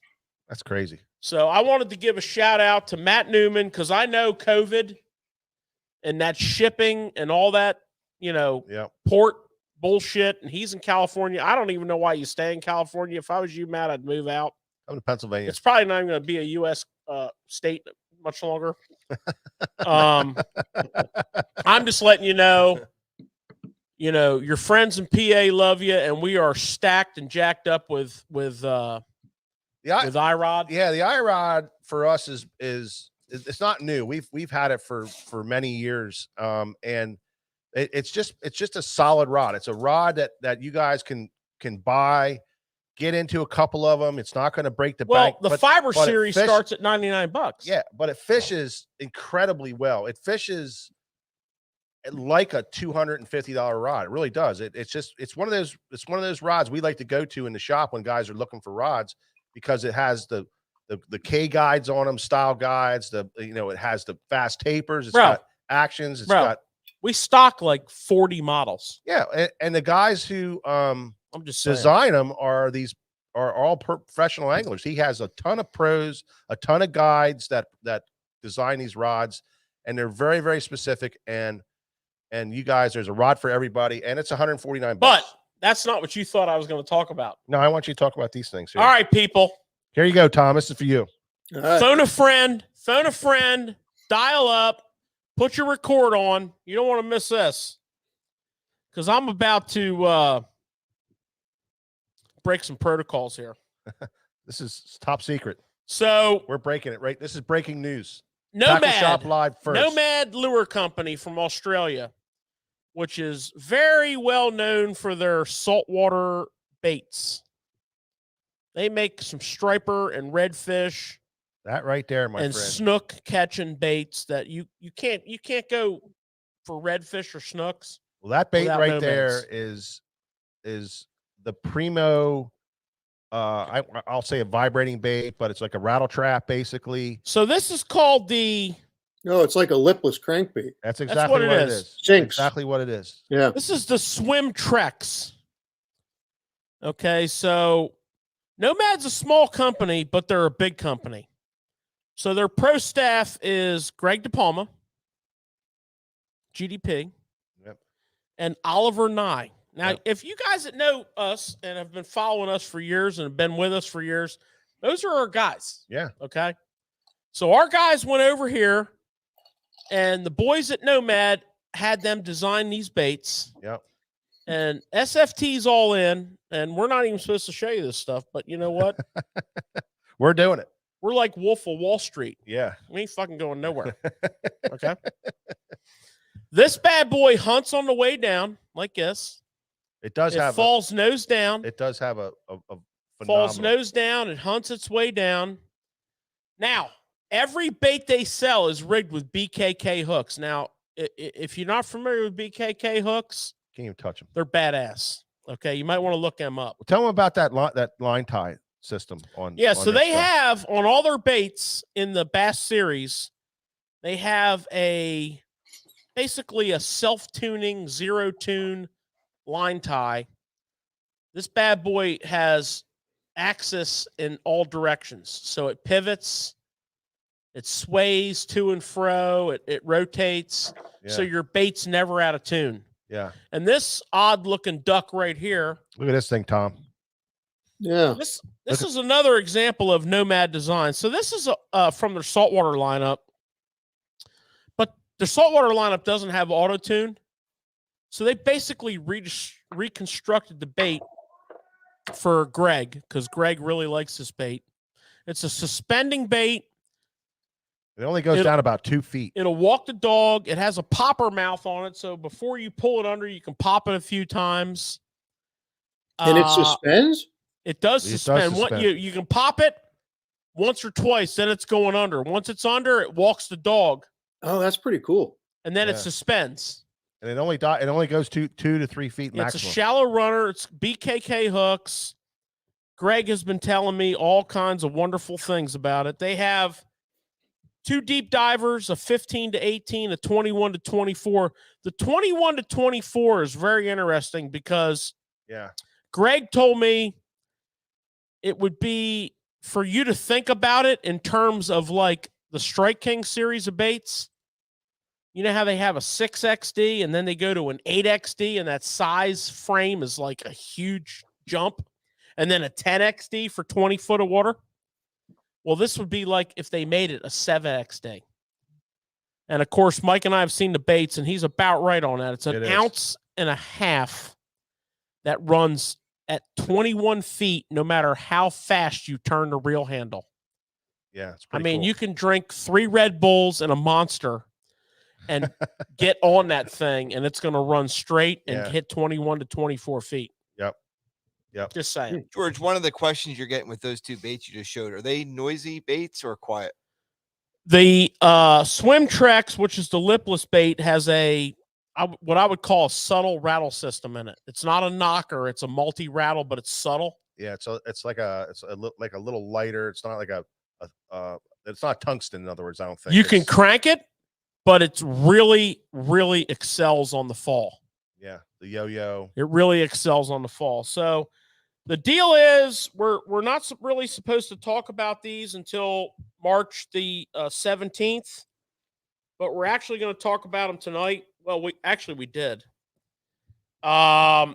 So look for Nomad on sfttackle.com. I would say in about a month, because I heard some rumors about perhaps a pre-release of some of these baits. So in about a month. Yep. So enough on that. GDP is a big part of that program, and our good friend Oliver Nye. I've seen some stuff from next year, and it's looking good.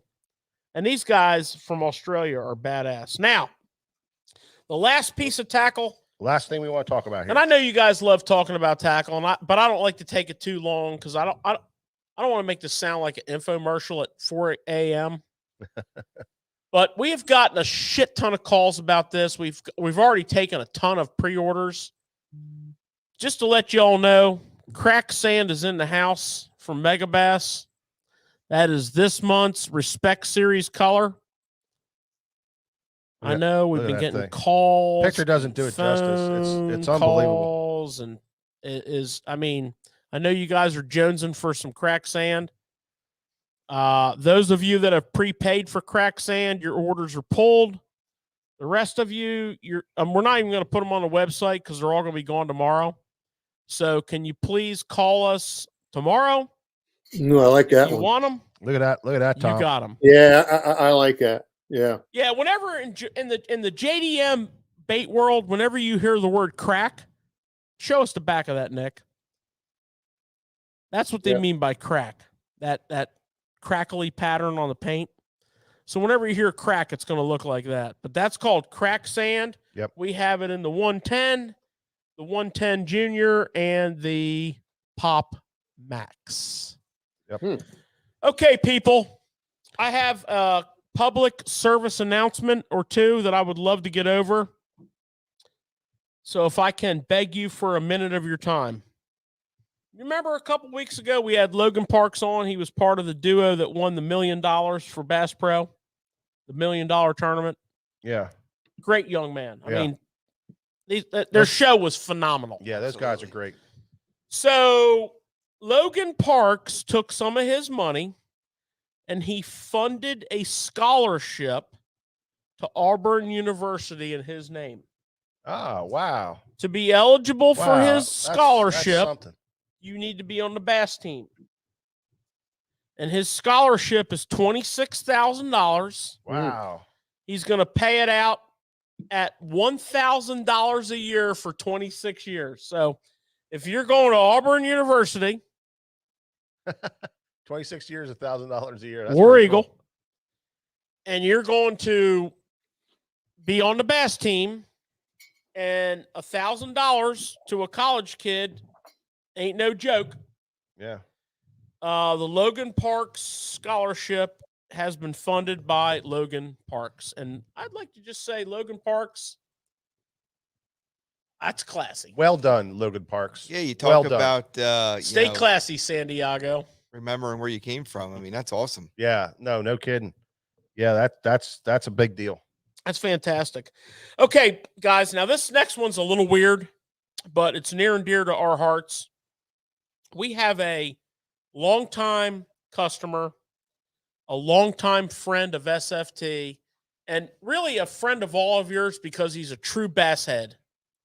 This guy eats, sleeps, and breathes bass fishing. All he wants to do is fish. He only wants to get better. His name's Doug Miller. And I'm going to ask you all to do us a favor. He is in the hospital, and he is fighting a pretty badass COVID battle right now. He's got the OG strain, and it's kicking his ass, but he's a tough dude, and we love him. And I would never do this ever, but if you all could grab a pen and paper or put a note on your phone, I'm going to give you his phone number, and I would absolutely love for you to just text him. Don't text call him. Don't call him. Just text him. Yeah. Text him about fishing. Blow his phone up. Text him about the weather. Text him. He's an Upper Chesapeake Bay bass man. A lot of you know him, and you guys from out of the territory, even if you're from way far away, can you please text him? He's in a battle, okay, and we love him. His number 717-364-5766. It's up on the screen. His name's Doug Miller. He's a hardcore bass fishing machine, and he's battling COVID, and he's fighting it. Yeah, he's getting his ass kicked, but he's fighting it. So let's shout out to Doug Miller. Let's talk some bass fishing with him. Let's tell him we're thinking of him. Yeah, and I want to thank everybody for considering that. Yeah, absolutely. And I also want to thank Tom Mills. Tom, thank you so much, buddy. No, appreciate you coming on Tackle Shop Live. It was great show, man. That was just so much fun talking to you and really picking your brain about your fishing and your expertise. And we all admire your fishing, and it was really cool to work it out. Yeah, anytime, guys. I mean, it was I really appreciate you having me on. It was a lot of fun. Yeah, absolutely. Give us a good perspective on what you do. And thanks, Tom. We really appreciate you. Yep. We were busting your balls a little bit when you were down here last week, and you stepped right up to the freaking plate and signed on for the show. Yeah, he's like, you know what? All these these shows are dropping out. So he said, I'm free, man. I'll come down and do it. Yeah. So, I mean, Tom Mills is a great friend of Susquehanna, but you know what, guys? He's also a bass fishing machine. Bass head, man. We've learned a lot from him. We hope you did. Yep. Remember next week, Bass Fest, we're kicking off 2022 with a high kick. And we've got GDP, Gray Buck, Destin DeMarion, and, of course, the whole Tackle Shop Live team, the Susquehanna staff, the Susquehanna pro staff. We're all going to be in the house. And, hey. Yeah. You know who else we'd like to see in the house? Who? All of them. Everybody. All of you. Every last one of you. Love to see you guys here. And Tom, thank you so much again. And we'll talk to you later, Tom. And until next time, thanks for stopping by Tackle Shop Live. Thank you, guys. Later on. See you next Thursday. Thanks, Nick and Caitlin. GDP Live next Thursday.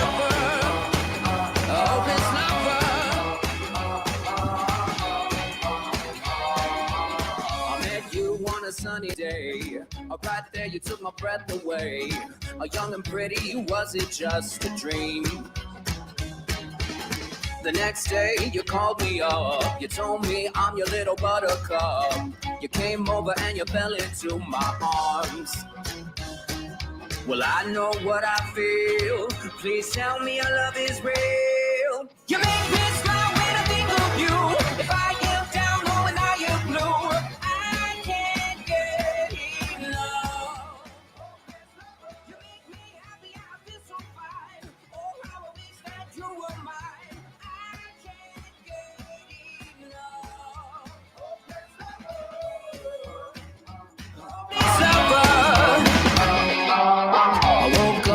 soaked in sweat, with chills running down my neck. I'm going crazy from just the thought of you. A long blonde hair and your beautiful smile. Your sense of humor makes it all worthwhile. Don't make